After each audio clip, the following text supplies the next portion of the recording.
Selain Pantai Karanghau yang dikait-kaitkan dengan petilasan Nyi Roro Kidul, Vihara Nam Hai Kwan Se Im Pusa atau yang lebih dikenal dengan nama Kuil Dewi Kwan Im atau Vihara Loji juga konon katanya mempunyai hal-hal berbau mistik mengenai kedekatannya dengan sosok sang Ratu Pantai Selatan.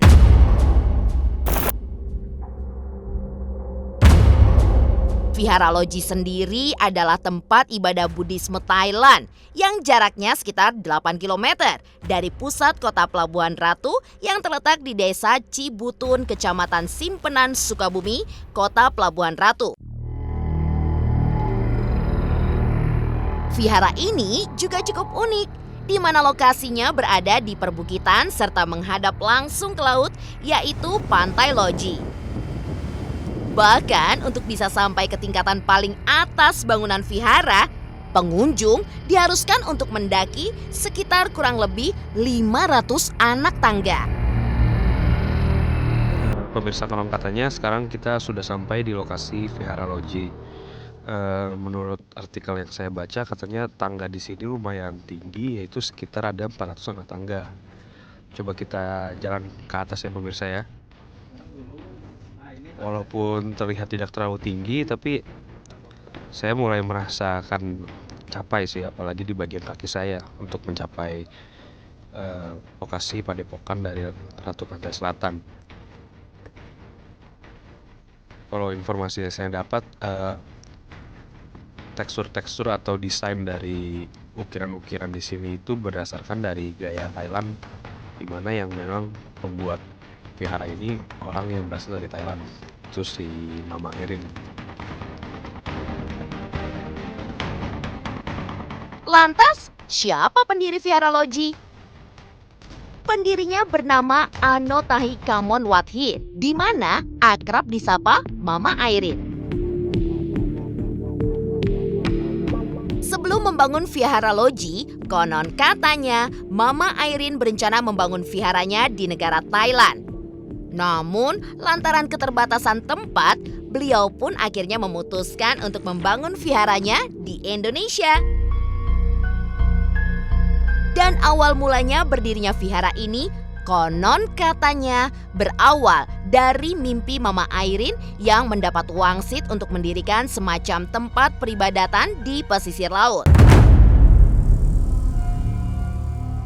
Melalui petunjuk mimpi inilah kemudian dilakukan pencarian di sejumlah wilayah di tanah air seperti Gunung Batu Malang dan Gunung Kidul Yogyakarta.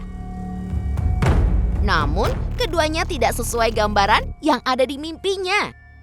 Hingga setelah melalui perjalanan panjang, akhirnya Mama Airin pun mendapatkan sebuah lokasi di daerah Sukabumi yang lokasinya sama persis yang ada dalam mimpi. Hingga sekarang, vihara yang pembangunannya selesai bulan Agustus tahun 2000 ini tidak hanya sebagai tempat ibadah bagi umat Buddha, namun juga dijadikan tempat wisata khas Pelabuhan Ratu. Kisah putri cantik penguasa Laut Selatan ini semakin ditegaskan keberadaannya dengan beberapa tempat yang konon katanya menjadi petilasan Nyi Roro Kidul ketika ingin bertandang ke daratan. Ada 2 tempat yang diyakini warga setempat sebagai tempat sang ratu saat datang ke kawasan Pantai Sukabumi, yakni sebuah kamar hotel dan vihara yang letaknya di Pantai Loji. Masyarakat setempat juga konon katanya sudah paham betul dengan ruangan atau kamar yang digunakan oleh Ibu Ratu. Ibu Ratu sendiri tak lain sebutannya untuk Nyi Roro Kidul bagi warga setempat atau pengurus vihara. Yang menariknya, konon katanya Nyi Roro Kidul diyakini sebagai putri dari Raja Thailand keempat lantaran di padepokan Ratu Pantai Selatan itu terdapat foto Raja dan Ratu Thailand yang diyakini sebagai orang tuanya.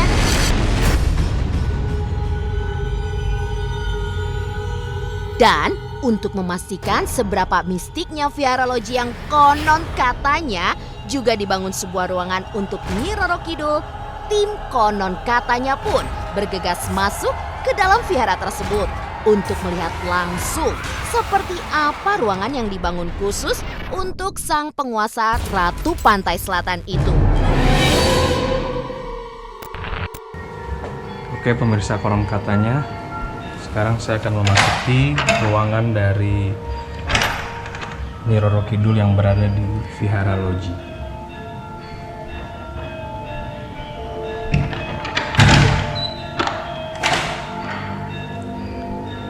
Seperti yang pemirsa lihat di sini, di sebelah sini ada patung-patung dari dewa-dewa Hindu, ada Dewa Shiva, Naira, Uma, Kayati, Ganesha, dan Wisnu.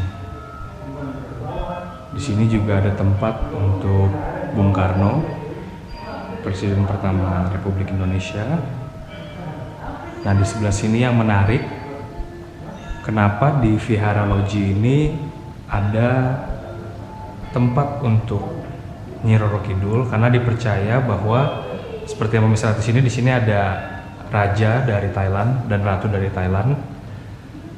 Di sini percaya bahwa raja dan ratu dari Thailand ini masih ada hubungan saudara dengan ibu dari Nyi Roro Kidul itu sendiri.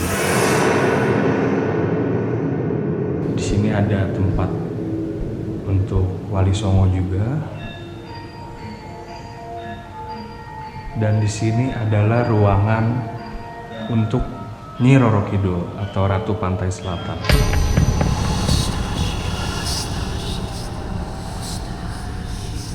Tapi saya di sini dilarang masuk ke dalam. Di sebelah sini di tengah ada Ratu Pantai Selatan atau Nyi Roro Kidul. Di sebelah sini ada Dewa Ular, dan ini adalah anak dari Raja dan Ratu Thailand yang tadi sebelumnya saya sebutkan di sini.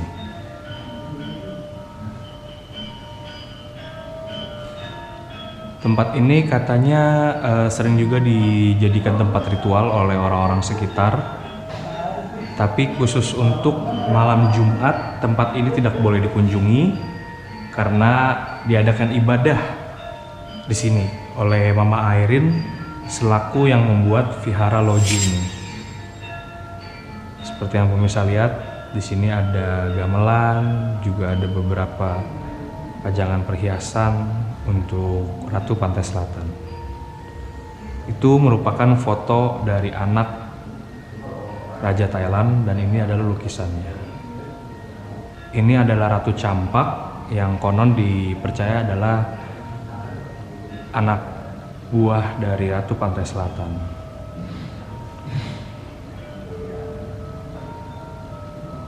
Kalau saya rasakan di sini emang hawanya tenang ya dan rileks.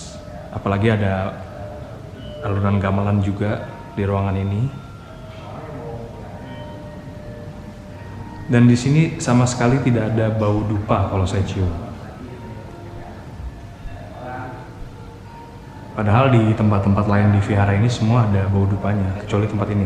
Nggak tahu kenapa saya merasa tidak ada yang membakar dupa di tempat ini. Juga informasi yang saya dapatkan kenapa mereka percaya bahwa ibu dari Ratu Pantai Selatan masih ada hubungan dengan Raja dan Ratu Thailand. Katanya yang pertama kali menemukan pantai selatan ini adalah orang-orang dari Thailand, Raja dan Ratu Thailand ini, yang baru ada hubungan keluarga dengan Ibu Megasari, yang merupakan ibunda dari Ratu Pantai Selatan.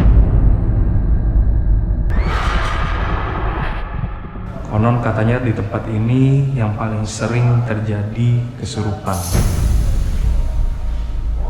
Karena tempat ini juga sering dijadikan tempat ritual oleh warga-warga setempat, bahkan wisatawan-wisatawan asing di luar dari Sukabumi. Memang kebanyakan aksen di sini kalau saya lihat memang terbuat dari emas ya, seperti bangku dan lukisan-lukisan juga, dan di atas ini juga aksennya semua emas. Dan konon katanya semenjak tempat ini dibuka, orang-orang yang ritual ke Ratu Pantai Selatan atau Nyi Roro Kidul lebih banyak datang ke sini ketimbang di Hotel Samudra Beach di kamar 308. Tempat ini malah jadi tempat yang lebih ramai orang-orang untuk datang untuk melakukan ritual kepada Ratu Pantai Selatan. Kata petugas di sini juga mereka sedang ingin menaruh ranjang katanya untuk Ratu Pantai Selatan dan juga akan dibuatkan patung berdasarkan lukisan ini. Seperti yang pemirsa lihat, semua aksennya di sini emas ya. Berbeda dengan tempat-tempat lain di Vihara Loji ini. Pintu-pintunya juga emas semua di sini.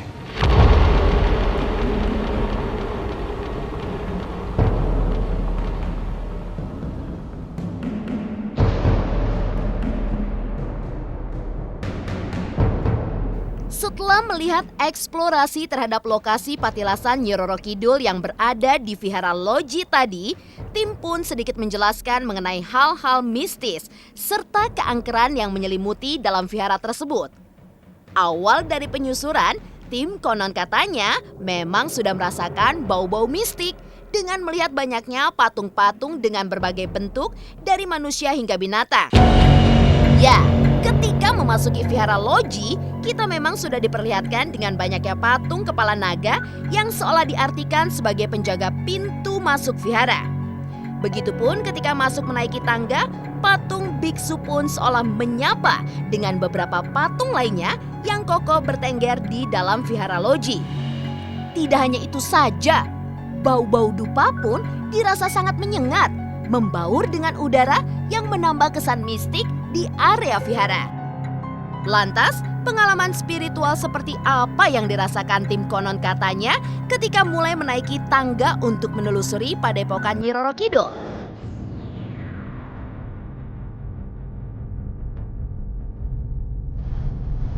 Ya, setelah lelah karena harus menaiki tangga yang cukup tinggi, sebuah bangunan yang konon katanya merupakan padepokan Nyi Roro Kidul pun terlihat.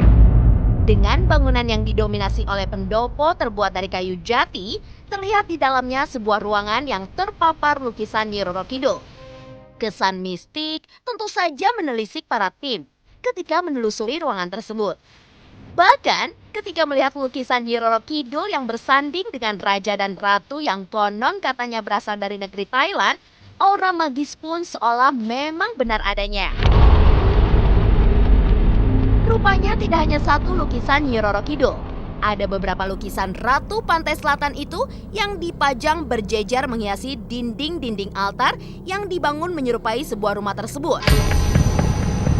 Tidak hanya itu saja, sebuah tempat tidur klasik yang didominasi warna putih dengan kelambu serta meja rias, konon katanya juga dibuat khusus untuk penguasa Ratu Selatan tersebut.